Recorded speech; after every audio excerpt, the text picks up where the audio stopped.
This video is on factoring trinomials with a leading coefficient of 1. Here I have a trinomial. My leading coefficient is 1.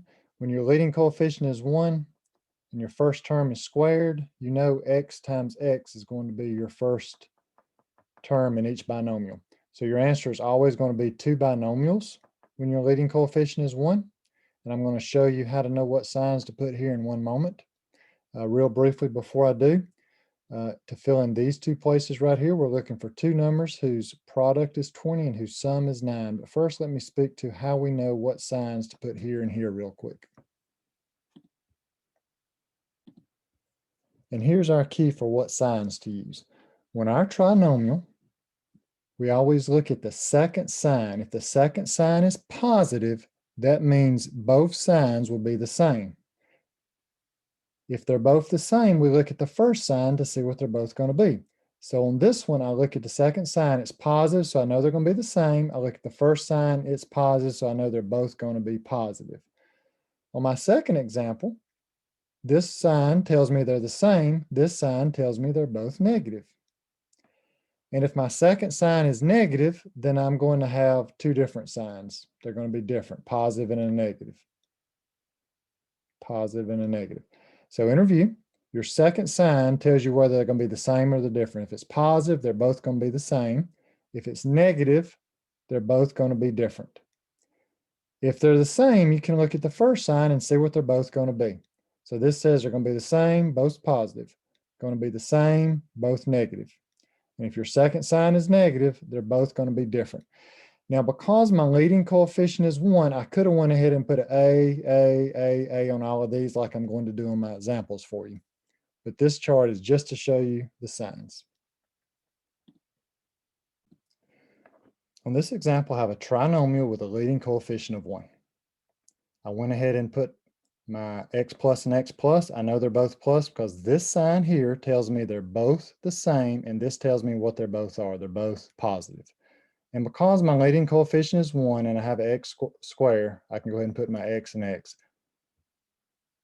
I'm looking for two numbers whose product is 20 and whose sum is 9. So I'm going to go through the factors of 20, starting with 1 times 20. Now I only need to go through the positive ones because I see both of my numbers are going to be positive. So I go through the factors of 20. 1 times 20 is 20. 1 plus 20 is 21. That doesn't work. So I try 2. 2 times 10 is 20, but 2 plus 10 is 12. That doesn't work. 3 doesn't go into 20. So I try 4. 4 times 5 is 20. 4 plus 5 is 9. There it is. I found my answer. Two numbers whose product is 20 are 4 and 5, and sum is 9. 4 plus 5 is 9. So my answer is x plus 4 times x plus 5, and I'm done. Now, I could write x plus 5 times x plus 4 if I wanted to. Doesn't matter. Multiplication, it doesn't matter what order you do it in. Now, we're done. That's the end of the problem. But I'm just going to show you what happens if I FOIL this out or distribute the x twice and then distribute the 4 twice. X times x, x squared. X times 5, 5x. Now I'm going to distribute the 4. 4 times x is 4x. 4 times 5 is 20. Combine like terms in the middle. X squared plus 9x plus 20. And that was my original problem. And that should always work. If you take your answer to factoring and multiply it together, you should be able to get the question.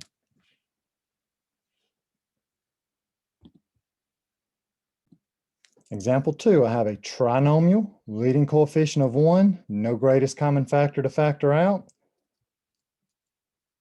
My second sign is positive, which tells me these signs are going to be the same. My first sign is negative, which tells me what they both are. They're both negative.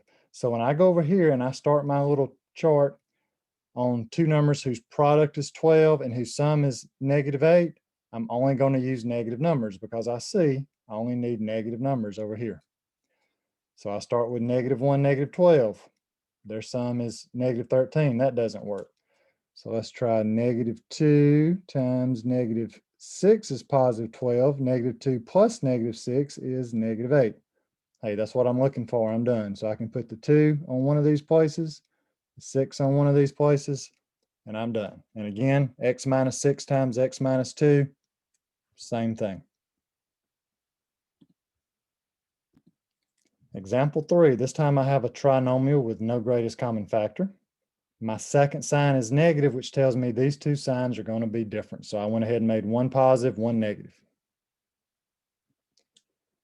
So when I go through my chart, this time I've got to swap up my signs. So, well, I could do -1, +15, +1, -15, but honestly, since my sum is going to be positive, then I know the bigger digit over here is going to be positive. So when I go through this chart, I'm going to use the bigger number positive every time.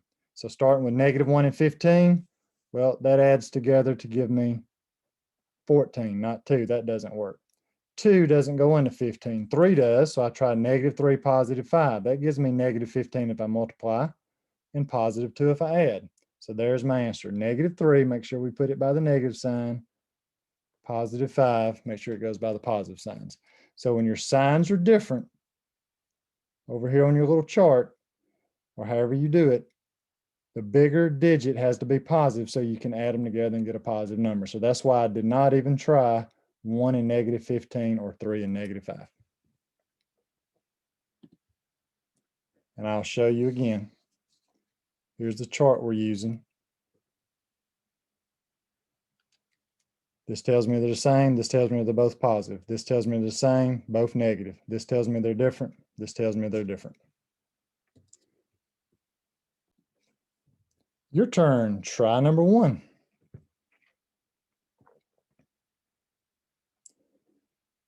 Number 1 is a trinomial with no greatest common factor and a leading coefficient of 1, which is what we're working on right now. My second sign is positive, which tells me both my signs are going to be the same in my binomials. And my first sign is positive, telling me they're both going to be positive. So I'll go ahead and write n plus, n plus. I'm looking for two numbers whose product is 12 and sum is 8. So I'm going to start with 1 times 12 is 13. That doesn't work.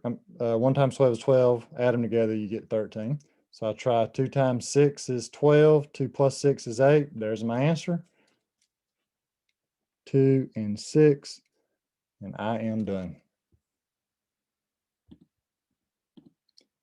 Try number 2.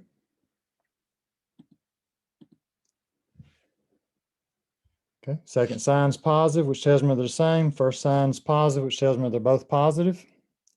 So I'm going to go through the numbers that multiply together to give me 12. 1 times 12, but their sum is 13. That doesn't work. 2 times 6 is 12, but the sum is 8. That doesn't work. 3 times 4 is 12. The sum is 7. That works. That's what I'm looking for. So I put a 3 in one of these places and a 4 in the other. The answer is n plus 3 times n plus 4. Number 3. So I won't say this every time. It's the last time I'll say it, but no greatest common factor, trinomial, leading coefficient 1. That's going to be the case on all the next few we do. All right, so this tells me they're the same. This tells me they're both positive. So I'll go ahead and write n plus, n plus. I already wrote the answers on this one, so I'm not going to show it yet. But I go through what two numbers I can multiply together, give me 20, and add together, give me 9. 1 times 20, sum is 21. 2 times 10, sum is 12. 4 times 5, sum is 9. That works. There's my answer. N plus 4 times n plus 5.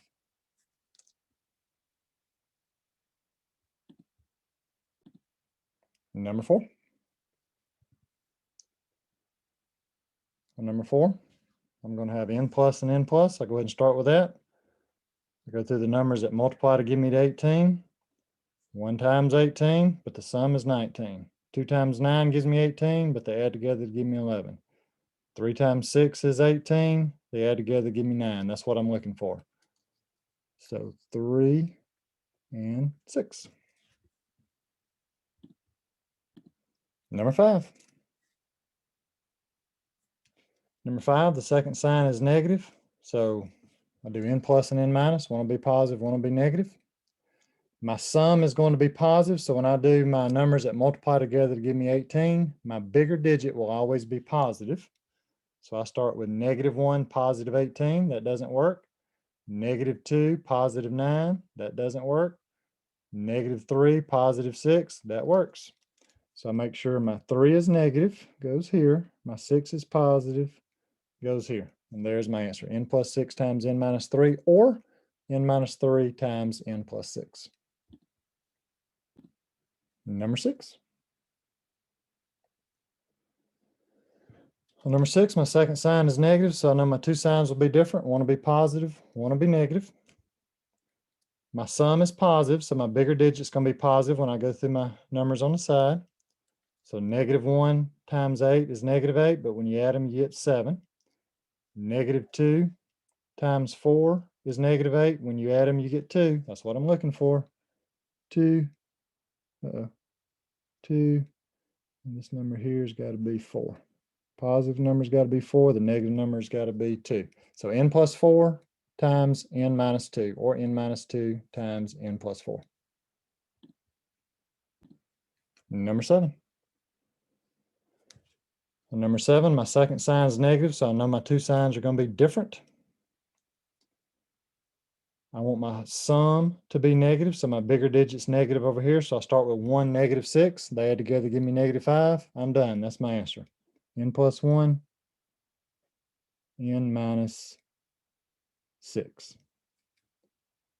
N plus 1, n minus 6. Number 8. Number 8, second sign is negative, so my two signs are going to be different. The bigger one is going to be positive. So I try -110. Nope, that gives me 9 when I add them. I try -2, 5. Yep, that gives me 3 when I add them. There's my answer.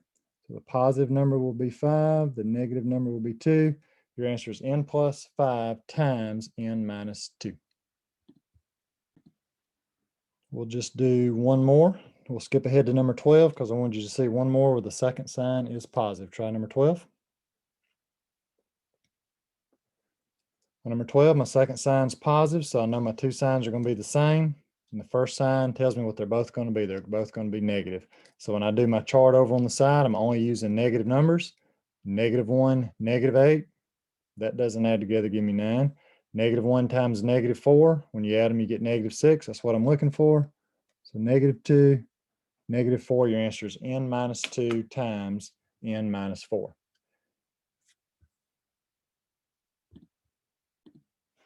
And this is how you factor trinomials with a leading coefficient of -1. So quick review. There was no greatest common factor. It was a trinomial. My leading coefficient was 1, so this method works. Looking for two numbers whose product is the third term and whose sum is a coefficient on the second term. Thank you.